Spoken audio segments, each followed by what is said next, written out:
สวัสดีมาพบกับพ่อสองเบาเสือเนาะมีเบาเสือมางานข่าวดับเนาะงานศพของเมตูสมหมายกำลังมาส่งสังการเมตูสมหมายมางานข่าวดำมานั่งเบิ่งเพิ่นเห็นไพ่มื้อนี้เป็นมื้อส่งสังการ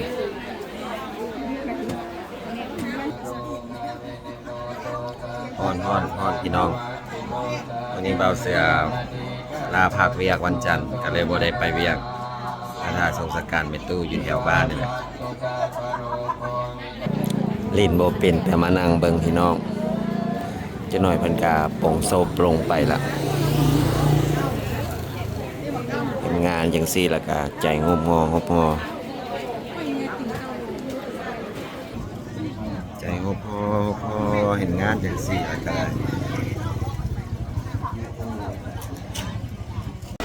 กำลังเคลื่อนศพแล้วพี่น้อง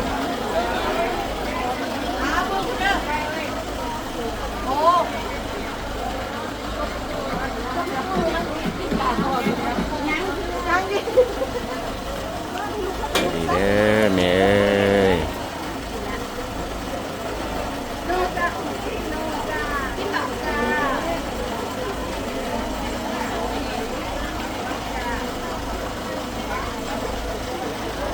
เห็นย้ำแน่แล้วก็ใจหดหู่พี่น้องเคยผ่านมาละ2 ครั้ง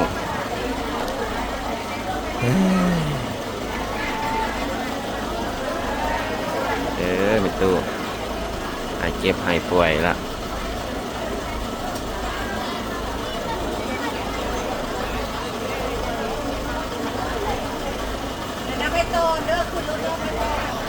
มี3 ศพพี่น้อง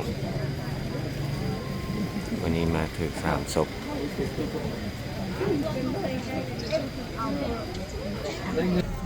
มาวัดแล้วได้พี่น้องมาวัดมาแล้วส่งสังการวางเพลิงสวัสดีเที่ยงพี่น้องหลังจากส่งสังการมาแล้วเราวางเพลิงแล้วขับปุ้นพี่น้องมากินขับปุ้นกระเป๋าเสือขับปุ้นแซ่บมากินน่ากินบอแต่แซ่บบอมาเด้อก็เลยกินข้าวเที่ยงพี่น้องเรือแบบง่ายเลยเลยเปิดใส่นี่พี่น้องของหมัก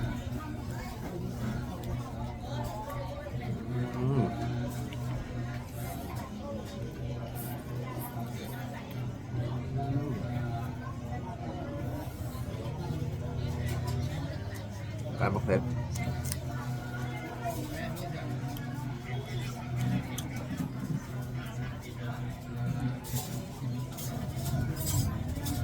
แซ่บพี่น้อง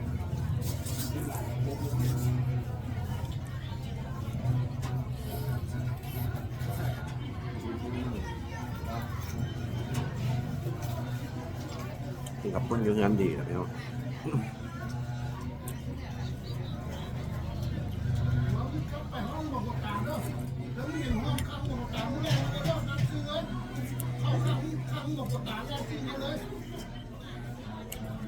ดีมากที่สุด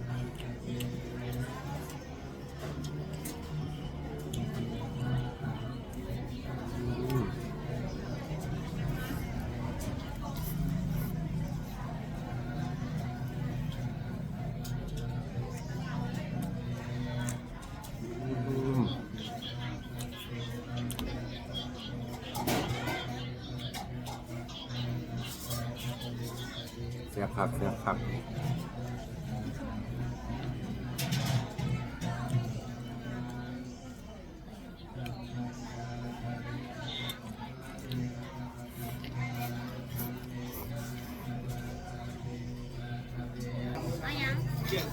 จับจานตู้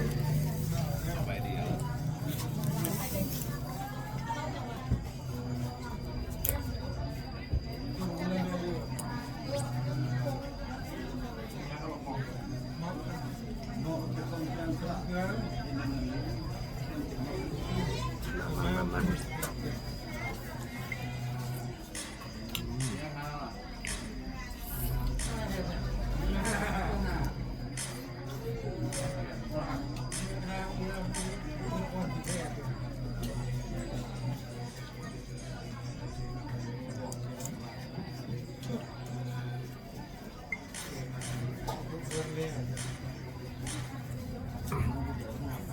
กินยำใดแซ่บยำนั่นพี่น้อง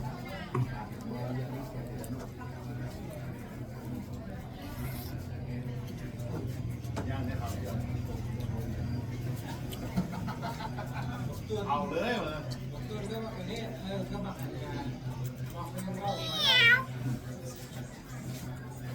รถเดี๋ยวก็ไม่รู้ขายเผ็ดละก็เขาออกมาตัดทางเลย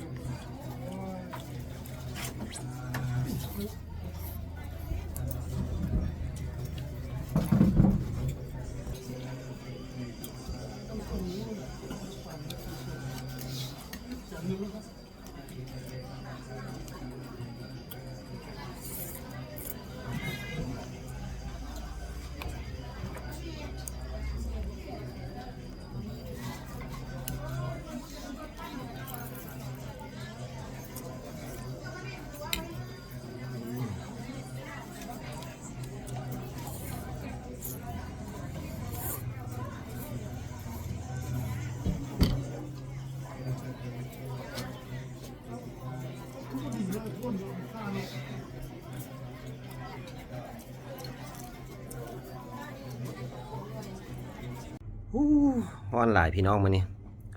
ส่งสกาดมาแล้วกลับมาเฮือนมาอยู่เฮือนอยู่ศาลอยู่ห้องฮ้อนแดดฮ้อนพี่ลึกกินข้าวปุ้นเมื่อกี้นางบ่ได้ฮอดเท่าใดแดดฮ้อนอยู่บ่ได้หน้าแดงหน้าดำแล้วนี่ฮ้อนหลายนี่เฮือนดีเงินคนขาวดำแล้วคนลาวคลองเงินดีเงินคนตายเนาะอยู่แถวบ้านกับเมตู้แหละคนหักคนแพงใกล้บ้านนี่แหละเป็นอายุหลายละตายด้วยพยาธิพยาของเพิ่นฮะละวันนี้บ่าวเสือกับบ่ได้ไปเวียกแน่เมื่อยพักพรแน่เพราะว่าเมื่อวานนี้พาจูเอื้อยจูอ้ายมาแต่ มาแต่สว่างแดนดินหมดเลยเนาะมาแต่ทางสว่างสกลคุณพาเพิ่นมาลินมาเที่ยวเนาะทางเอื้อยทางอายทางมาแต่เสียงรายน้ำพร้อมเนาะพาเพิ่นมาลินมาเที่ยวอยู่ลาวนี่พาเลาะกันประตูใส่แบบเสือกับบ่ได้ถ่ายฮอตคลิปให้เบิ่งซ้ำขามาก็ได้พาเพิ่นเลาะลินเลาะกินเลาะเที่ยวแหละก่อนอื่นเบิดบ่าวเสือก็ขอบใจเด้อเอื้อยอายผู้ทางอยู่สว่างเฮาพุ่นแหละทางบ้านเฮาพุ่นแหละอุดรหนองคายสกลเสียงรายเนาะไปพี่บอมเนาะที่ต้อนรับน้องอย่างดีน้องไปหาพาน้องดำให้ดำนาเฮ็ดลูกตะกอกตะกร้าม่วนลายพาหาเฮ็ดหาอยู่หากินกับขอบใจลักๆกะจอยอะไรเนาะพี่จอยเนาะผู้จังเป็นทั้งพี่ทั้งแม่ทั้งเป็นผู้ปกครองผู้ซี่น้ำผู้สนับสนุนน้องชายคนนี้เนาะทั้งเป็นทั้งแม่ทั้งเอื้อยทั้งอ้ายเป็นทุกสิ่งทุกอย่างให้แล้วกับบ่าวเสือบางคนก็ถามมาบ่าวเสือไปเงินผู้ใดกะเงินจอยแหละเนาะพี่น้องเงินจอยเงินอ้ายจอยเงินหลานจอยลุงหลานลุงจอยพี่น้องป้องป่าของจอยแหละบางคนก็สิถามจอยเป็นผู้ใดก็เป็นเอื้อยผู้หนึงที่บ่าวเสือเคารพและนับถือเนาะที่เพิ่นคอยสนับสนุนบ่าวเสือแล้วก็ฮักแพงกับบ่าวเสือเนาะว่าเป็นเอื้อยก็ได้เป็นแม่ก็ได้อีกอายุเพิ่นก็บ่แม่นน้อยๆเด้อพี่น้องเพิ่นก็ซ้ำกับแม่บ่าวเสือผู้นึงนั่นแหละ